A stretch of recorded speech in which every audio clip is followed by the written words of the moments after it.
Olá, amigas e amigos, estamos começando mais um programa Saúde e Companhia.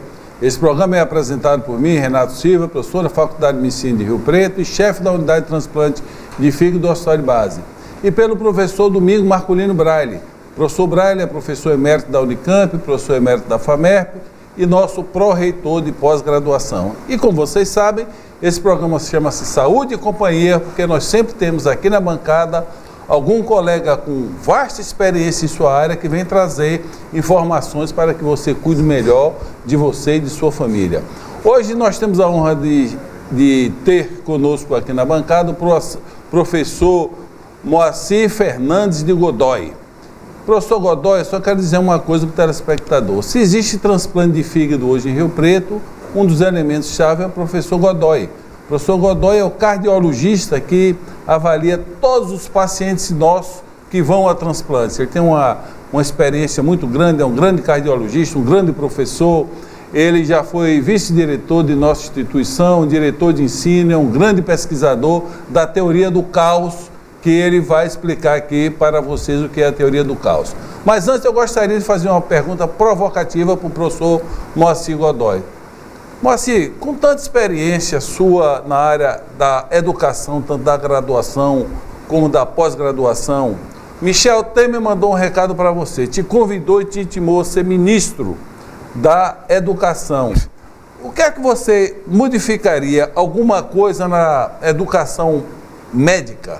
Você tirou algum feeling assim, de olha, eu mudaria isso na formação do médico do Brasil? Bem, é um prazer estar aqui com vocês. Eu acho que um dos grandes tópicos que deve ser mencionados é o enfoque transdisciplinar, porque o ensino, como a gente tem nos dias de hoje, ele é muito focado em disciplinas, né? E isso perde a oportunidade do aluno desenvolver o seu raciocínio, o seu conhecimento. Então eu acho que todo o direcionamento devia ser voltado para o aspecto transdisciplinar. Então uma integração das várias disciplinas, cada uma dando a sua contribuição, mas não só passando a informação, interagindo, porque só com essa interação é que haveria o desenvolvimento. Então, eu acho que o que falta é esse enfoque transdisciplinar. Moacir, bom, por favor. Não, é apenas para perguntar mais, Moacir, eu acho que com essa nova maneira de comunicação, com a possibilidade da internet, com a comunicação pessoa a pessoa, a informação está disponível. Então, eu acho que isso casa muito com essa maneira nova de ensinar, porque a informação está disponível. Então, na realidade, você tem que fazer com que o indivíduo tenha essa interdisciplinaridade e saiba escolher aquilo que ele precisa naquele momento. Seria mais ou menos isso? Sim, e procurar desenvolver o assunto discutindo com todas as áreas correlatas. Né? Como, por exemplo, a gente tem aulas na faculdade, entra o professor de nefrologia, saiu de nefrologia, vem o de cardio, saiu de cardio, a gastropatologia, quer dizer, não há uma integração. Né? Então, essa integração, olha, Moacir, desde o meu tempo na faculdade, que passa de 50 e tantos anos, queriam fazer essa integração. Então, quando fazia anatomia do fígado, também tinha histologia do fígado, tinha patologia do fígado, tinha cirurgia do fígado.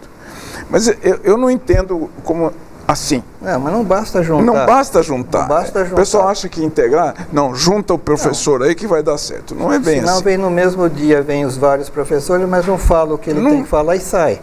Exatamente, não vira. Né? Então, tem que haver a integração. Você tem que realmente ver, né, quais são os pontos importantes. Área, né? Como isso pode se aplicar na outra. Né? Às vezes um problema da engenharia pode ser útil na medicina. E vice-versa, mas e tem pior. Eu vejo, Moacir, e te pergunto, você tem uma experiência grande com isso desde a faculdade da Escola Paulista de Medicina, o Moacir foi professor lá e nós tivemos assim, a grande oportunidade de ter o Moacir aqui com a gente. Sem dúvida. Mas ele vem com uma bagagem de muitos anos e super considerado. Mas importante para o telespectador, isso serve para todas as disciplinas, serve para todas as profissões, não é só para a medicina. Eu acredito que o indivíduo ele tem que ele não precisa aprofundar demais em um assunto, ele precisa saber o essencial daquele assunto. Isso aí não é eu que estou inventando, o pessoal da Harvard está insistindo demais nisso aí, mas demais mesmo. Que não adianta você querer pôr anatomia no indivíduo, ele não vai ser anatomista. Sem dúvida. Ele vai ser cirurgião. A anatomia cirúrgica, te pergunto a você, o Renato, quanto da anatomia que a gente estuda, da anatomia, principalmente a anatomia descritiva, a gente acaba usando na cirurgia propriamente dita? Não usa nada. É um estudo maçante, sufocante, com muita teoria, muito decoreba, descritiva, passa aqui, não passa funciona. A Harvard fez, há uns 4, 5 anos atrás, um chamado ELAB, ou seja, é um laboratório onde fica todo mundo junto, estudando e pesquisando. Isso que Godoy falou aqui, o conhecimento, ele é interdisciplinar. Hoje mesmo, eu abri uma tomografia e comecei a discutir anatomia com os alunos. Aí perguntava, aluno de 4º ano, o que é isso aqui? Ele não lembra mais. Não lembra. Teve essa aula lá atrás. Então, na realidade, o que nós estamos discutindo aqui é que talvez o ensino tenha que ter um misto. Nós temos muita aula teórica, o aluno fica cansado, há muita aula teórica e hoje o conhecimento, como o professor Braille falou, todo aluno nosso tem dentro do hospital de base o UpToDate, ele pode baixar qualquer assunto que ele queira em tempo real. Por sinal, agora o pessoal do hospital de base já tem periódicos também em casa, viu? Pois é, já pode acessar de casa. Tanto o UpToDate como o periódico. Então, salvo engano, Harvard tem 15 aulas teóricas ano. Só. Então nós precisamos diminuir. E não é nem aula, é conferência. Conferência. Então, nós vamos fazer um pequeno intervalo, vamos voltar a discutir no próximo bloco, continuar discutindo o ideal do ensino médico de ontem e o de hoje. E nós temos que falar da teoria do caos, porque essa é a intenção e aquilo que o Moacir mais sabe. A gente quer que mude aquela ideia de que caos é sempre ruim. Não é bem assim. Não é bem assim.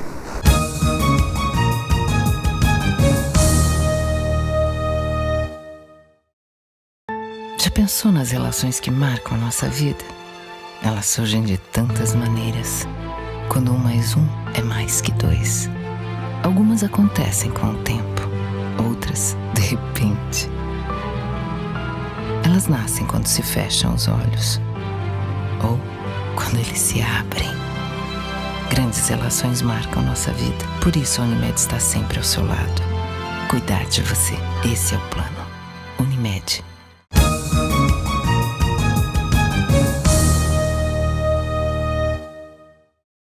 Olá, amigas e amigos, estamos voltando com o programa Saúde e Companhia no segundo bloco, hoje aqui com a presença do professor Moacir Fernando Godoy. E gostaria que o professor Moacir fizesse em 1 minuto, antes de nós entrarmos no assunto que é o que ele mais domina e estuda hoje, que é a teoria do caos, se ele tem uma convicção ou alguma observação que talvez a gente fizesse um misto entre o que nós ensinamos hoje, muita aula teórica e um pouco de PBL, se seria o ideal de ensino para os nossos tempos, Moacir? Só para falar para o telespectador, PBL é uma sigla em inglês, é Problem Based Learning, ensino baseado em problemas, que é uma maneira correta da gente entender as coisas. Só precisa ter mas precisa ter o professor que saiba, né? É isso, sem dúvida. E talvez tenha maneiras de obviar isso aí. Moacir, qual é a tua opinião? Eu acho realmente uma metodologia interessante e importante, porque você baseando o estudo em problemas, você está trazendo situações de mundo real, né? Eu sempre gosto de, quando faço discussões com os alunos, trazer problemas de mundo real. Não adianta você ir só pela teoria. Então, o mundo real é muito diferente, tem a ver com o que a gente vai falar depois sobre a teoria do caos, que ele é muito complexo, é dinâmico, tem interações de inúmeras coisas. Então, um paciente, ele não é exatamente como está no livro, né? Existem muitas variações, muitas variáveis. Então, sempre discutir o problema no mundo real, baseado naquele problema daquele paciente, eu acho realmente muito importante. E você veja, né, Moacir, a gente pode voltar lá para os gregos, né, que falam que não existem doenças, existem doentes. Cada um então, acho que isso encaixa bem com a teoria do caos, que nós queremos explorar o Godoy para explicar para vocês o que é a teoria do caos, porque todo mundo fala assim, não, isso aqui está caótico. Bom, são duas vertentes do mesmo nome. É bom ou ruim? Uma cidade é caótica, Moacir. Começa por aí, que acho que é a maneira do pessoal entender bem, né? Uma cidade é caótica, mas... Moacir, explica. Mas funciona. Bem, o caos, essa palavra caos, ela tem uma conotação ligada ao vernáculo, né? Todo mundo, quando pensa em caos, pensa em destruição, desordem, confusão, né? Mas, na verdade, o conceito científico atual do caos é que ele está relacionado com sistemas, né? E o que são sistemas? Sistemas são interações de várias partes visando um fim comum. Então, por exemplo, um computador é um sistema, uma bicicleta é um sistema, uma indústria é um sistema, uma escola é um sistema, um país é um sistema. São interações de várias partes visando um fim comum.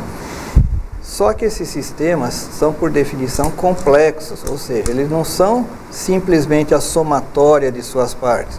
Não adianta eu somar A mais B mais C e dar um resultado final. O A interfere no B, o B interfere no C, o C interfere no A. É como, por exemplo, a meteorologia. Por que é difícil prever o que vai acontecer daqui a 1 mês, 2 meses? Porque existe uma interação muito grande de várias partes, né? Temperatura, os ventos, o movimento das populações, o voo dos aviões, os vulcões. Então, torna praticamente impossível. Então, o caos, na verdade, ele é bom, porque ele trabalha com sistemas complexos, dinâmicos, ou seja, que mudam ao longo do tempo. Tenta entendê-los, né? É isso. Eles existem, os profissionais. Aí a teoria do caos tenta entender por que isso é assim. O Saramago, o escritor Saramago, tem uma frase muito interessante. Ele diz que o caos é uma ordem por decifrar.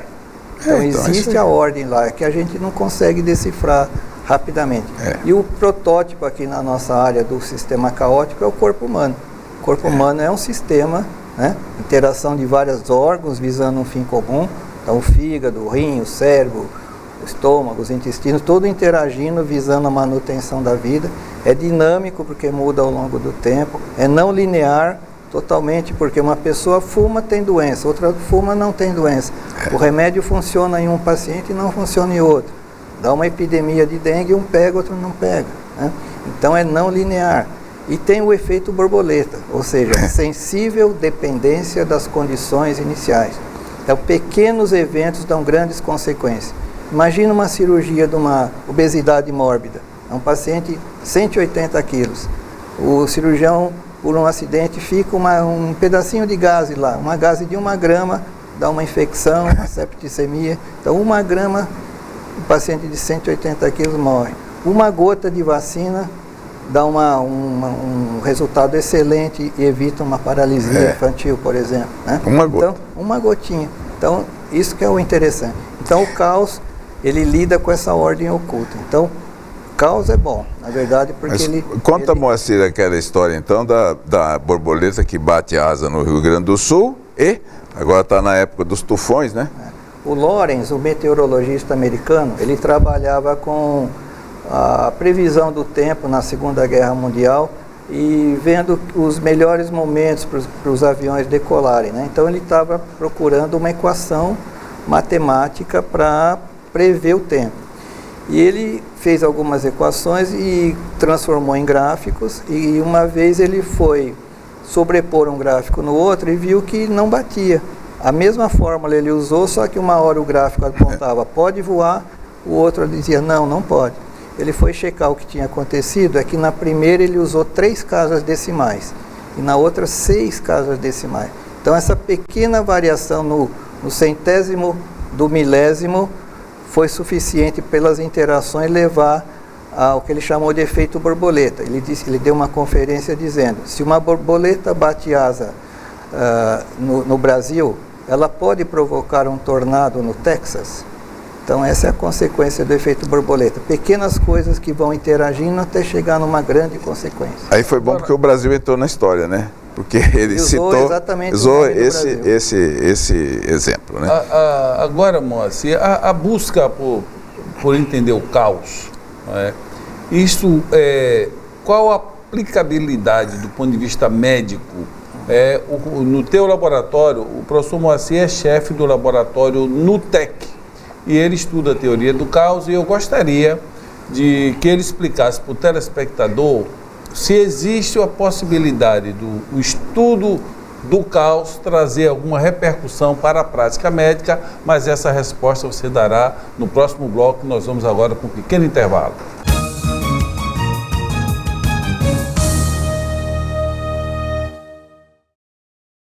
Já pensou nas relações que marcam a nossa vida? Elas surgem de tantas maneiras, quando 1 mais 1 é mais que 2. Algumas acontecem com o tempo, outras de repente. Elas nascem quando se fecham os olhos, ou quando eles se abrem. Grandes relações marcam nossa vida, por isso a Unimed está sempre ao seu lado. Cuidar de você, esse é o plano. Unimed.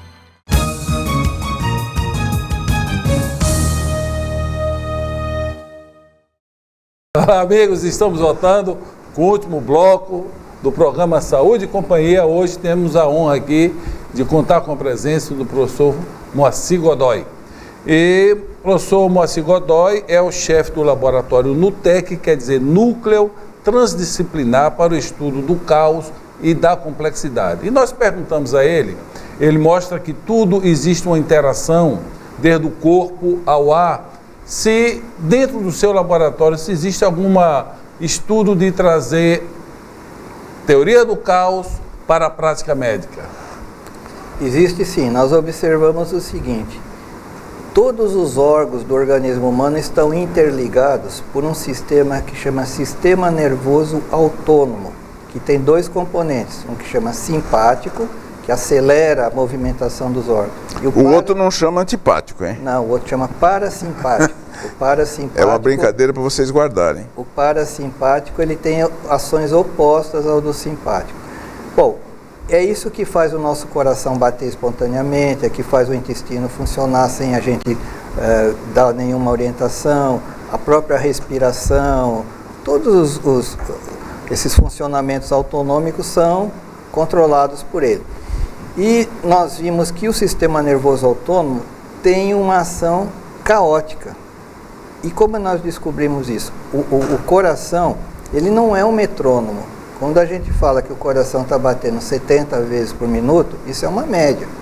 Quando é colocado um monitor cardíaco, o coração ele varia, 70, 68, 69, 72, ele fica oscilando a cada batimento instantâneo. Por quê? Porque o organismo precisa reagir instantaneamente aos estímulos. Então, se eu faço um pequeno movimento com a minha mão, imediatamente tem que mandar mais sangue para o braço, controlar todo o sistema de equilíbrio, visão, força e tudo isso. Então, nós observamos que o coração tem o que chama variabilidade da frequência cardíaca. Então, como ele está ligado em todos os órgãos, qualquer problema em um órgão à distância, o coração muda a sua variabilidade. E foi bem determinado que qualquer doença e o próprio envelhecimento normal, eles vão perdendo a variabilidade. É por isso que um paciente idoso, ele anda com passos rítmicos, ele não tem variações de temperatura, se ele levanta rapidamente ele pode cair, porque o sistema nervoso autônomo não está funcionando mais adequadamente e o coração não reage instantaneamente, assim como os outros órgãos, e a variabilidade é baixa. Então nós temos já estudado desde recém-nascidos prematuros até idosos em asilo, toda essa faixa de doenças, transplantados cardíacos, o próprio grupo lá dos transplantes de fígado, transplante de rim. Nós temos um estudo muito grande com a variabilidade da frequência cardíaca e já está bem determinado. Quanto mais linear, ou seja, quanto mais regular, mais doença. Quanto mais caótico, mais saudável. Por isso que a gente diz que caos é saúde, linearidade é doença. Tanto é que quando o coração para de bater, ele fica linear. É uma brincadeira que eu faço, assim, pelo exagero, telespectador. Não tem nada mais estável que um defunto, né? Ele é bem estável. Não respira, não tosse, não se mexe. Quando a gente vê casos de morte cerebral, os pacientes doadores de coração, por exemplo, estão com morte cerebral. Todos os órgãos não têm mais vitalidade no sentido de movimentação, de reação alguma, mas o coração está batendo, né?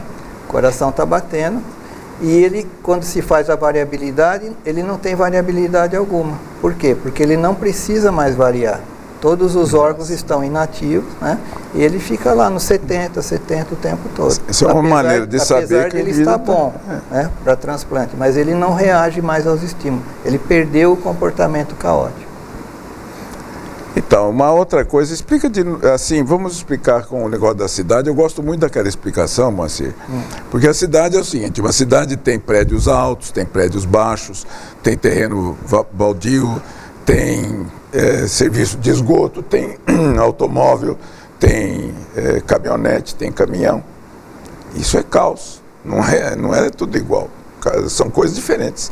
Tem gente alta, tem gente baixa, e no entanto a cidade funciona, não é isso? Isso obedece uma fórmula. Isso é que o Moacir estuda bastante. Existem estudos, não especificamente com fórmula, mas com comportamento fractal. Os telespectadores terem uma ideia, o mundo real é fractal. Esse mundo euclidiano que se fala, que tem esfera, triângulo, retângulo, isso é tudo construído pelo homem. Se vocês olharem à sua volta, tudo que for retangular, esférico, cilíndrico, tudo forma geométrica certinha é fabricado. As árvores, por exemplo, as nuvens, as linhas costeiras, as montanhas, elas não têm uma forma geométrica regular, elas são fractais. E o fractal é a forma geométrica do caos, né? A expressão geométrica do caos é o fractal. Então, uma cidade ela pode ser vista do ponto de vista fractal, né? Ela não é linear, né? Você olha, isso já tem sido usado, esse fractal, por exemplo, para devastações florestais, né? Você vê que um lugar que tinha aquele fractal das árvores fica um lugar desmatado, linear, né? Então você pode fazer esses diagnósticos. Deslocamento de trânsito, movimentação urbana, tudo isso é muito bem estudado pela teoria do caos. E isso pode trazer melhorias no trânsito, por exemplo? Sim, quando você for planejar, tem que pensar nesse aspecto da não linearidade, né? A movimentação, para que lado um fluxo tem que ir, ele tem que ter toda essa visão. Você não pode transformar num corredor retilíneo, como ele vai fazer para mudar de pista em determinados momentos, né? E também o trânsito muda de hora em hora, não é verdade? De dia em dia, de semana em semana. Depende do clima, se está chovendo, se tem neve na cidade, se não tem. Você veja lá, a estrada que vai para Santos, eles mudam, né, a mão de direção e tudo para se adaptar à variabilidade.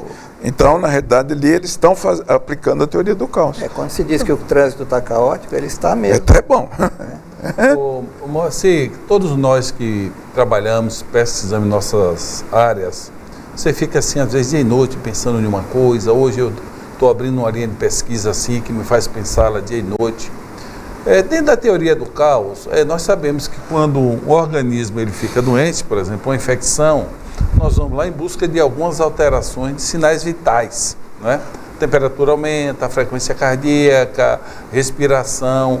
Você já chegou a pensar assim que um corpo que está adoecendo teria um sinal assim mais importante que primeiramente você iria ser observado dentro da teoria do caos? Pelo que eu disse, a variabilidade tem sido um sinal preditor extremamente precoce de complicações tardias, principalmente cardiovasculares. Então, uma pessoa assim que vá numa avaliação de rotina, se ela tiver uma variabilidade baixa, ela já tem um risco mais aumentado. Mas voltando ao diagnóstico das doenças, é interessante ressaltar que se não fosse a perda da variabilidade, se não fosse a perda do comportamento caótico, não se faria diagnóstico de doenças, porque o diagnóstico é justamente feito baseado em padrões, né? Como naquele filme do House, ele faz os diagnósticos porque surge um padrão. Então, Está com tosse, está com febre, está com dor torácica, escarrou sangue, é um diagnóstico. Parou de urinar, tem dor para micção, é outro diagnóstico. Então surgem padrões. Sempre que surgem padrões, o comportamento está linear, né? Quando uma criancinha nasce, você não pode prever o que vai acontecer com ela, seja aqui no Brasil, seja nos Estados Unidos, na Suécia, onde for. Um recém-nascido normal, a princípio, é imprevisível o que vai acontecer com ele.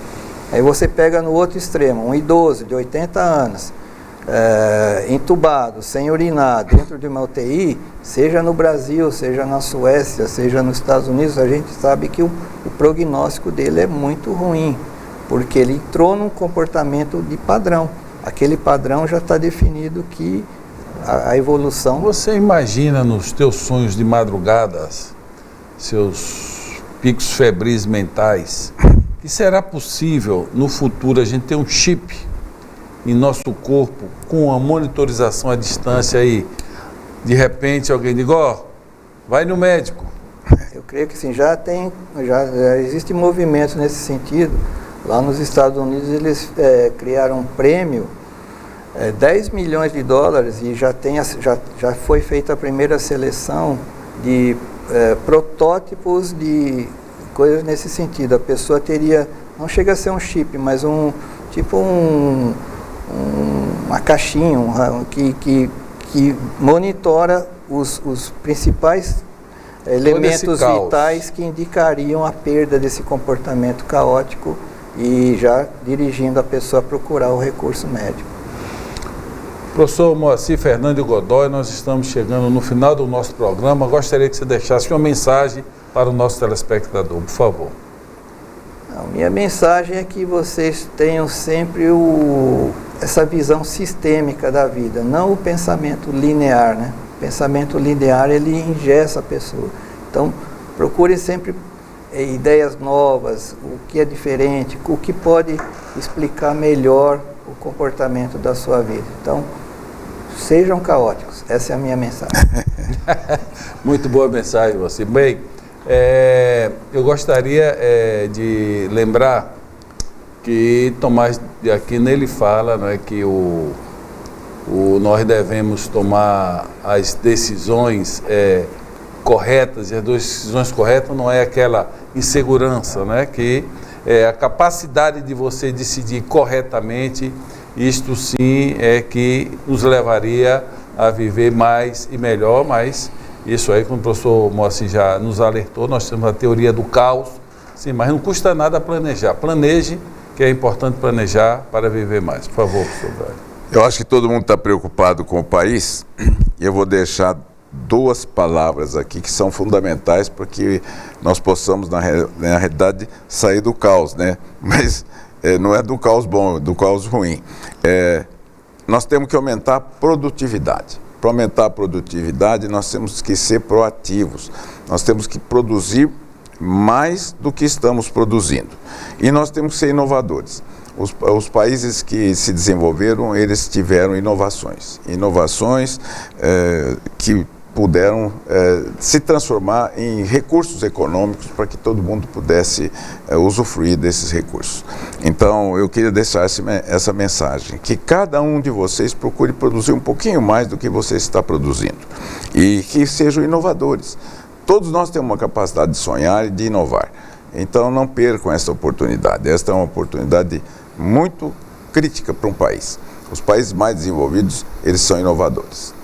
Então, tenha uma boa semana. Eu acho que o professor Braga poderia levar nosso diretor a ideia de nós termos aqui um E-Labs, botar todo mundo junto em um laboratório pensando. Claro que nós já temos vários laboratórios multiuso, mas esse seria um laboratório extremamente importante que com certeza aumentaria a nossa produtividade. É isso aí.